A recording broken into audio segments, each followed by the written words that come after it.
music production marketplace on the internet where you can find over 13,000 products from 500 or more producers for you to make better music. Check it out.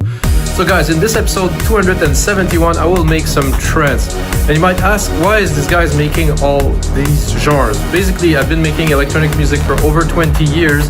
I am in this scene for 30, I cannot even count the years. So in 1993, I discovered electronic music, and I continued to do music for a long time. And for trance, for me, my main inspiration was Above and Beyond. I used to receive promo from them really early on when they started their career, and this kind of prog trance, melodic with big elements, usually good chords, good progression, it's really ring it. For me, there was Above and Beyond, Andy Moore, Armin was starting. It was a bit of a different genre of trance, more commercial and stuff like that, but for me, Above and Beyond made it all the way. So why do I want to make trance with you guys? Because I want to show what is important when you make a trance track, so you guys learn, and you have a better understanding of what element you will be working on to make a track. This might be different, but at least if you have those, I think you'll be able to make a really decent track. And the first element that is the bass. In this particular track, I'm using a bass pad and some layer of dumping bass on top to make variation. So basically, I compose this bass pad, and after that, I'm composing different elements, and I go back to the bass to do different elements. It's very important when you make, let's say, a loop. I would call it a loop. Some people compose differently. Personally, I do subtractive. So subtractive mean I make a track, I make a 32 bars loop, and then I reduce it to the simplest element. But when I make this, I put all the ideas that I have in there.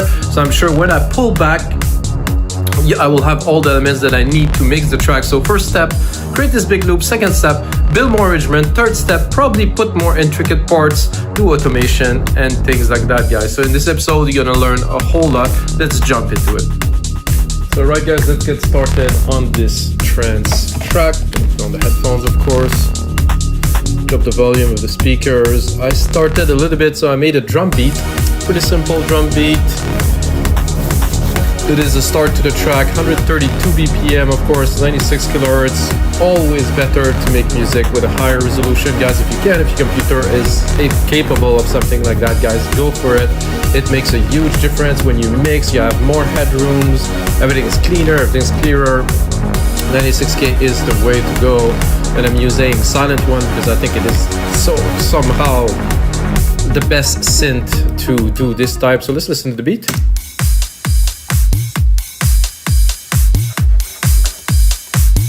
Simple. I put some big crashes in there just for fun, just to vary a little bit. With something like that, I prepare like a patch that I thought would be good to start like something like this. I think even before I start this, I would sidechain it. So I'm going to take a compressor.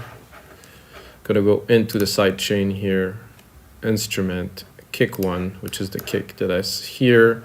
What I'm doing is sending the kick signal to the compressor. So you can see it here.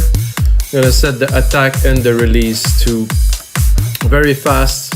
Make sure it's not auto. Make sure we do not use auto gain too. I do not like this personally. If I want gain, I can always adjust the volume here.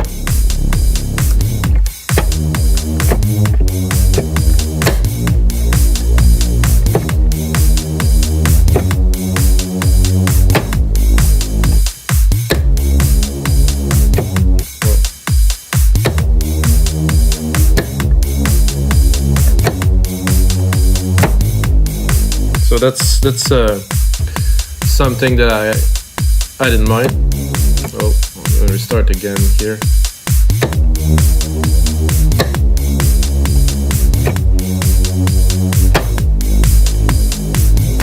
I think the last key of this is quite dramatic, and I think it really works. It's a fairly simple melody, but this is a bass. Doesn't mean I will literally keep all the sounds the same. It's just like to start a track, you have to start with an idea, right? And I think simpler idea that you develop into more complex thing always yield better.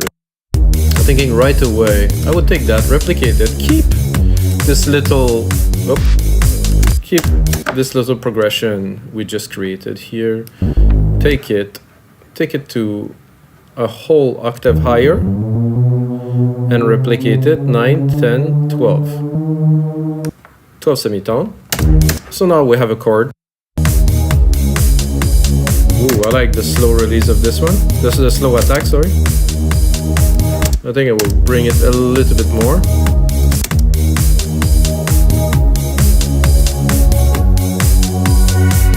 Okay.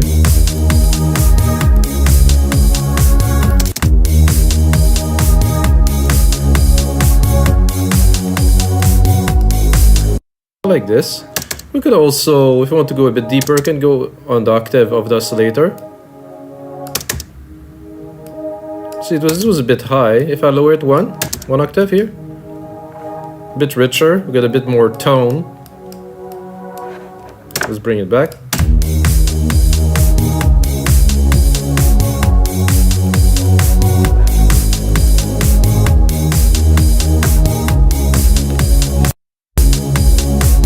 I would also do a send bus here.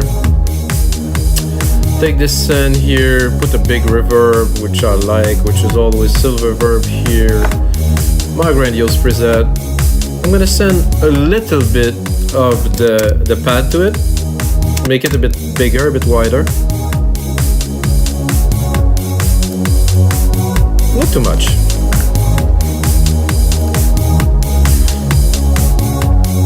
And now some hits. I would like some kind of electric bass hit, like pound, pound, pound.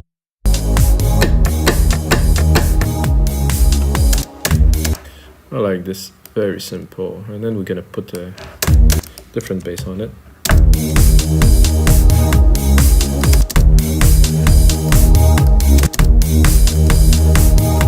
Oh, this is, it's on the kick. I didn't expect this, but somehow the feel of it really works.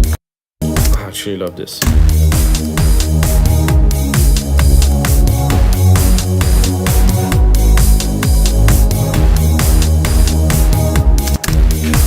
We'll hit up like a chunky bass like this.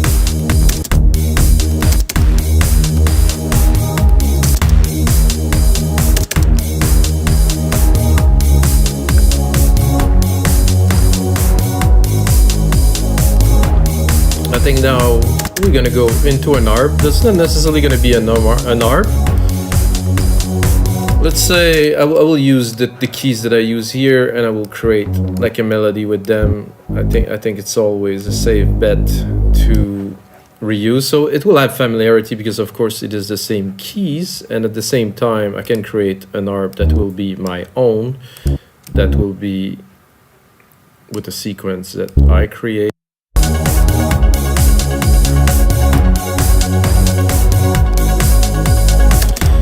I will see if I can bring it up here.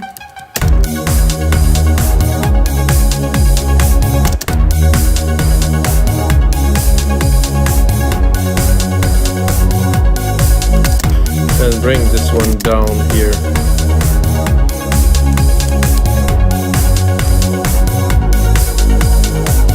Not quite, a bit lower.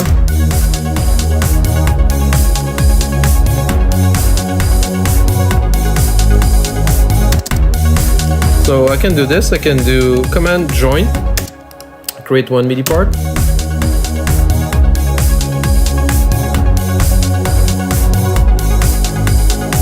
So you probably understand that those pads here are linking these parts very well together. So every time the pad going up, and then right after the pad there's a key change here in the ARP. Pushes, pop, pushes, pop, pushes, pop.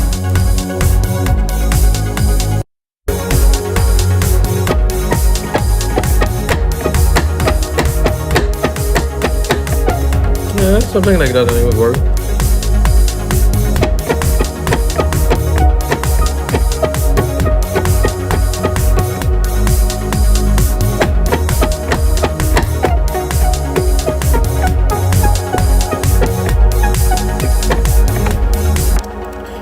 Little top lead melody here. Let's put it in there. And of course edit it, make it into something, hopefully. Let's clean it. Oh, I did like this little node that introduced itself here. Let's...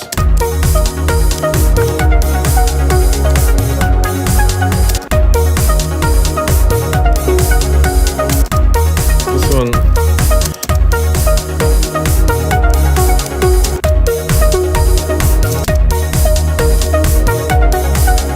I think it was good where it was, actually.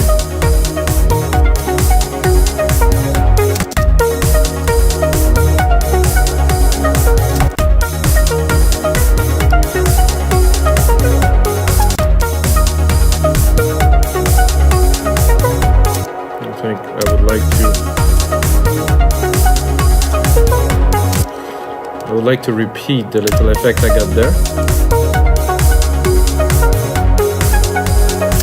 I think just this is enough.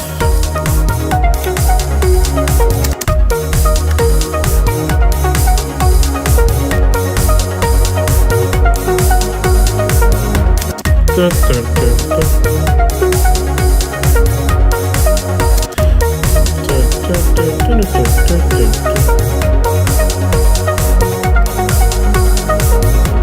There's something that is not quite tight in there. This is good here. There's a delay here. This is good here. Just repeat this here.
A bit more complex, a bit more entry.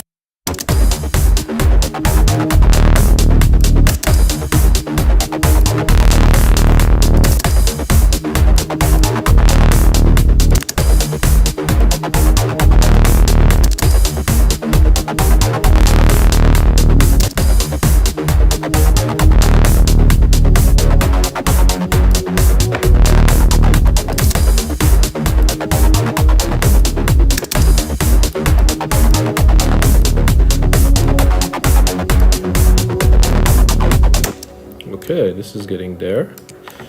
So like I said, guys, I'm creating elements that will be used later on in the track once I do the process of putting everything together. Then right away, I'm gonna set up an automation channel here. I'm gonna put it on touch. I'm gonna go into Sylenth, drop this.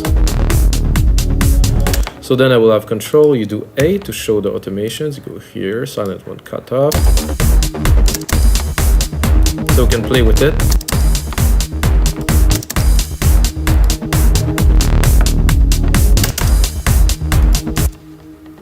Oops, I wanted to save it. It's not the time. I don't need to actually because Logic is saving.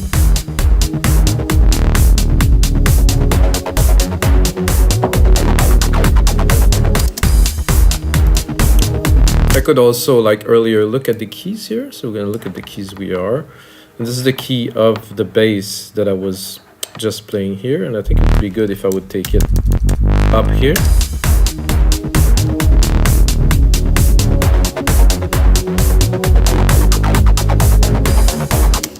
I'm not sure that this works so well in this case.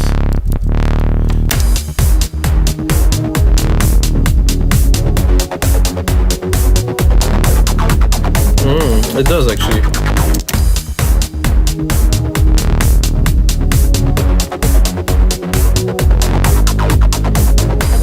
No, I cannot say that I like it, so I will leave it to its original well, it might be correct, like musically, in the track itself, this just doesn't work.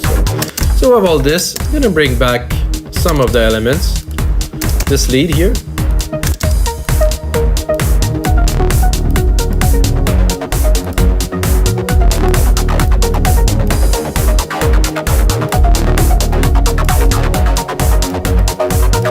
I'm gonna try to mix it a little bit.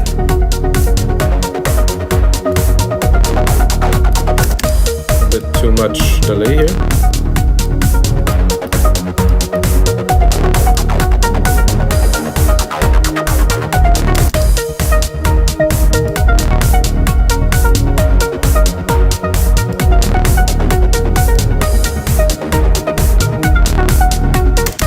Let's hear this again. So where do I want it to be in the mix? At the top? Do I want it to be back? Do I want it to be completely within the mix?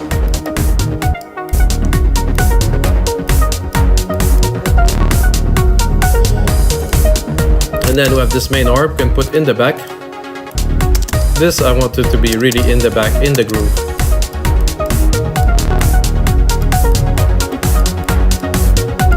I mean, it is still there, but it's just there for the groove. And then of course this main bass pad that really bring the thickness to the track.